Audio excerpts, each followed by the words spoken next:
Well, Dave was a special man with a big heart who loved to help people. One of his strongest passions was giving people a hand up. He really enjoyed seeing people fulfill their potential, and he did that at work, he did that in family life and in the community. He was kind and generous, he worked hard, he was very smart, and he was interested in just many different things. Just a really good man. Well, we moved here when Sarah was a baby. Sarah's our second daughter. She was born in Cary, North Carolina, where Dave was working, and then he took an early retirement because he really wanted to enjoy his second family. So we thought this area was very neat. This is where I still live. We have 7 acres of land. He really enjoyed doing outdoor projects. The project he was most passionate about was building a walkway across a wetland area to a stream on our property, and he put down the telephone poles and moved them all with levers and his own strength, and made this lovely walkway. He was very proud of it. Dave had always liked the Habitat organisation. He'd been involved with it during his working career. Their philosophy just resonated with his in giving people a hand up rather than a hand out. And he just loved being part of the construction crew, and probably his favourite thing was working up on the roof. And he'd often come home with his feet almost burnt from the heat on the roof, but with a big smile on his face. Seeing his enthusiasm for that, he was invited to be a part of the church organisation in their involvement with Habitat, and then from there he was invited on to the board. He had good organisational skills from his working life. He'd ended up as a director at Union Carbide. Late summer of 2008, Dave began to recognise some problems with recalling people's names, which had never been his strength, but he was having more noticeable problems with finding names and with finishing his sentences. And as soon as he went into the doctor's office, they recognised there was something not right. They identified a brain tumour, and he had surgery a week later. And it turned out that it was brain cancer. After that first surgery, I mean, he wasn't fully functional mentally, so he realised he couldn't continue with the Habitat board. One of the things that he focused on as a board member was trying to find land in the East Valley for Habitat to build affordable housing. His initiative led to the piece of land which has been purchased and where Dave's house is built in Swannanoa.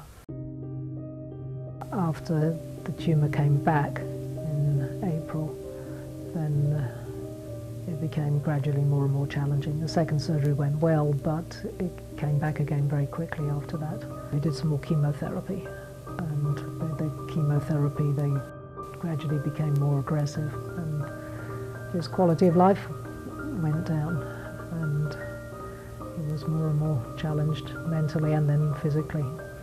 There came a point where we had to make the hard decision of just stopping treatment. It takes a while for the reality of that to really sink in, and then to accept what had happened.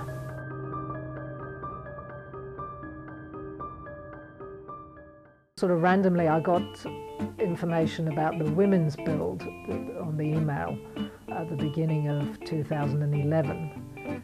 And I had this idea that on the anniversary I would go and work for a Habitat site, and I felt comfortable doing that on the women's build house. So I put my name down and I mentioned it to a few of my friends, and 4 of my friends came to join me.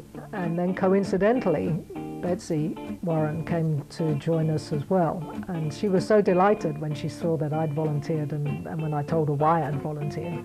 And then during our lunch break, she told us about an idea that she'd had. She's the fundraising coordinator at Habitat. That she felt there was a lot of sort of pent-up love for Dave in the community. opportunity, that people would welcome the opportunity to express that by being able to give to a house built in Dave's memory. I thought it was a great idea, but I wasn't ready to take that on at that stage. And then later in the year, I approached her in the fall and said, I think I am interested in doing that. And the children were on board about it as well, Jenny and Sarah, and Dave's older children.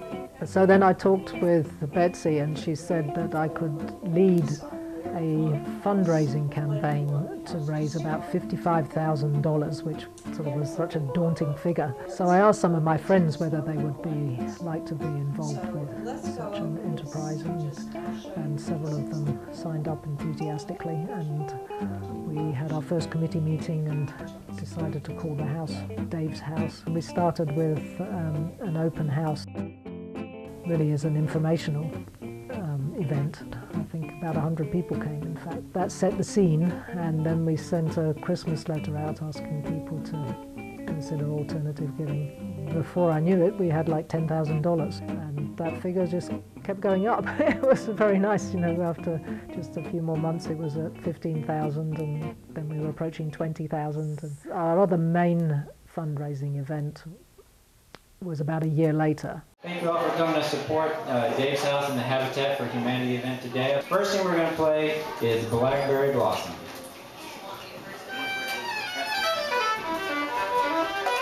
We did a second ask, and the money just kept coming in. It was just unbelievable. So it was very moving. My biggest reservation about taking on the project was I felt uncomfortable about the thought of asking for money.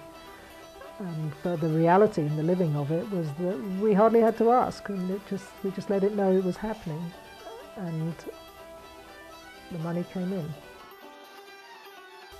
People like me, or organisations, more usually churches or businesses, raise money for each of the houses. And then the land has to be purchased also. And in our particular case, 2 families bought the land. The Snyder family, I got to know a little bit. They bought it in memory of their daughter, who had sadly died prematurely. So several of my friends came on the wall raising day, and that was a day where we all worked. So we were actually constructing the walls and getting that ready for the celebration of raising one of the walls.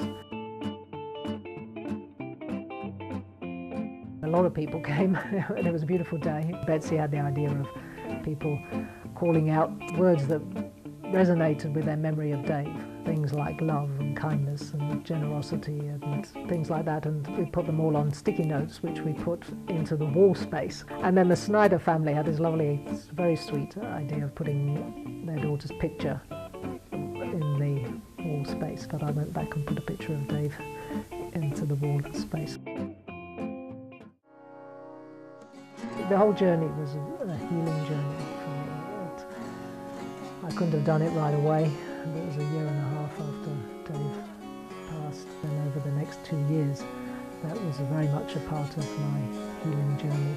And the children too, I think, that they could witness something very special in the memory of their daddy.